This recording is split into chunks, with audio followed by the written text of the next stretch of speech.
Bonjour à tous, ici Kaiser. Nous nous retrouvons à nouveau dans Lord of Apocalypse. Aujourd'hui, nous allons nous attaquer à un nouveau monstre qui n'était pas dans Lord of Arcana. Il s'appelle Stulu, enfin je crois. Et donc, la dernière fois pour vaincre Bahamut, j'avais utilisé l'épée du Takemikazushi. Et cette fois, j'utiliserai une GS et je vais utiliser celle du Bahamut. Voilà. Ensuite, le bouclier en Bahamut. Suivi du casque en Bahamut. Et enfin, de l'armure en Bahamut.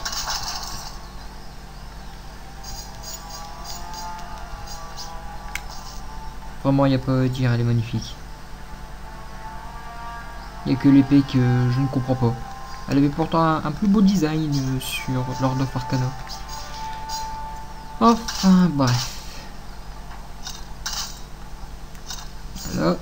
Normalement, on s'est un peu battu, on a utilisé la magie, sauf si on veut jouer sans magie. Et on a débloqué le vent.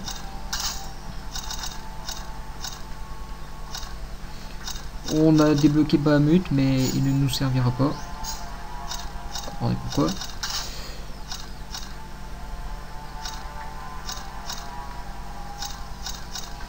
Et si on a aussi bien entraîné son sagesse, on a débloqué cette technique. Et cette technique, elle fait très mal au boss. Vous comprendrez pourquoi. Donc, cette fois-ci, nous n'allons pas au chapitre 3, mais au chapitre 4. Faire le boss.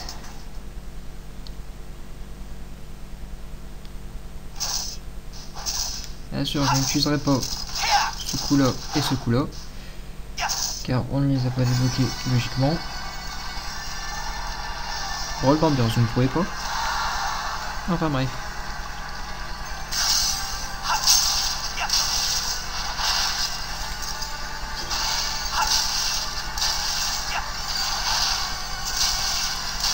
La première fois que l'on fait ce boss, il faut d'abord détruire sa tentacule. Donc, je vais le faire.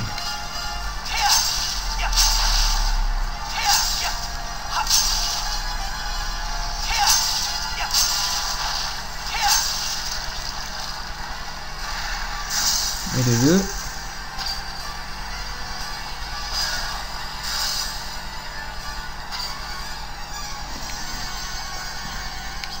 Voilà, le suivant.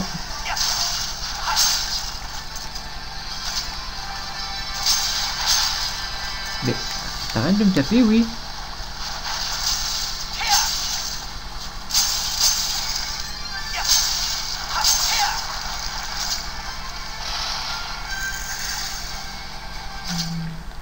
Bon ben, visiblement, il n'y a plus de tentacules. Donc, on va au boss. Sauf que pour ce boss là, on peut prendre l'avantage directement, si je me rappelle bien. Bon, on va pas prendre de risque. Hop. Voilà. Comme ça, je suis sûr et certain de ne pas me tromper. Mais comme vous pouvez le voir, il est petit. D'abord, commencer tout de suite par faire un sort max du vent.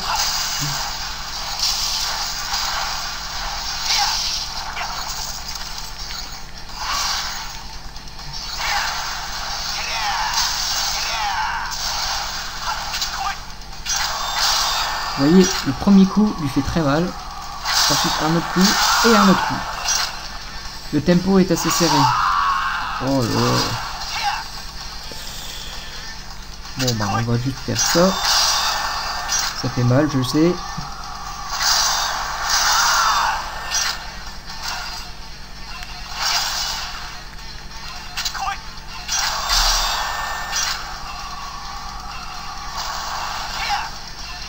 Raté, j'avais plus assez d'endurance.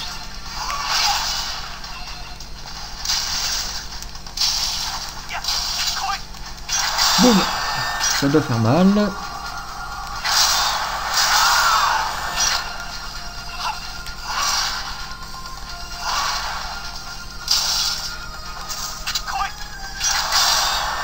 Vous voyez, à chaque coup, il a mal. Donc, c'est l'occasion de lui infliger de gros dégâts.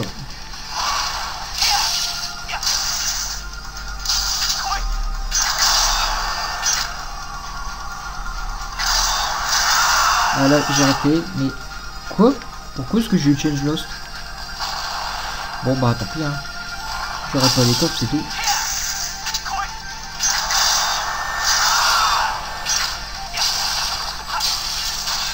Oh, et j'ai même pas réussi à casser ça.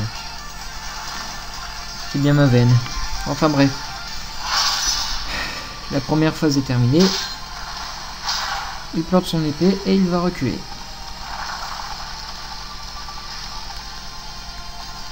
Voilà, il fait son aura qui empêche de faire la magie. Cependant, comme la magie du vent marche sur vous, vous pouvez la faire sans subir le contre-coup. Voilà pourquoi il est utile d'avoir la magie du vent.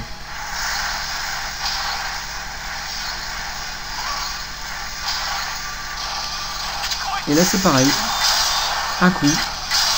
Voilà.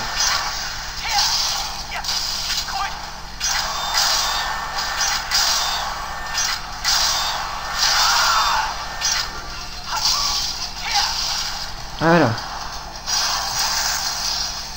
Première tentacule détruite. Regardez où aucun composant tombe. Là, il n'en a pas eu, visiblement. Alors, je me retrouve à gauche en prenant le téléporteur, mais je vais aller à droite.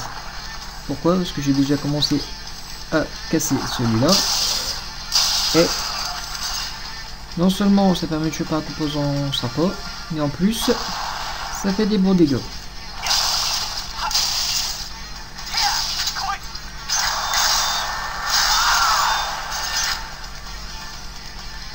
Maintenant que les deux sont détruits,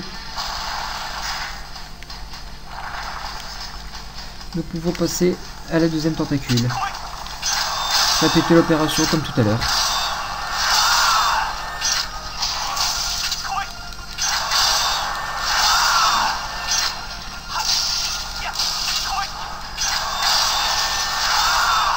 Ah, raté. Ce n'est pas grave. Mais, oh, c'est pas vrai. Bon, en fait, faut croire que de face, ça passe pas. Enfin, bref, ce n'est pas grave. Encore une fois.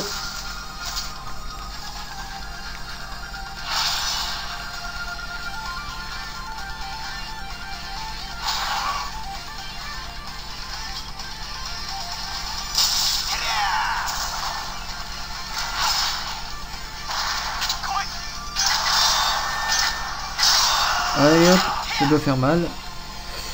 Cette fois-ci, aller sur le côté et profiter de son point faible. Bon, par là, je rate son point faible. Voilà, vous voyez.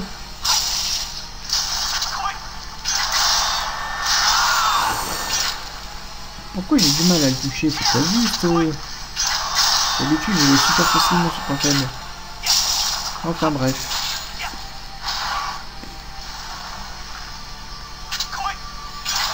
Là.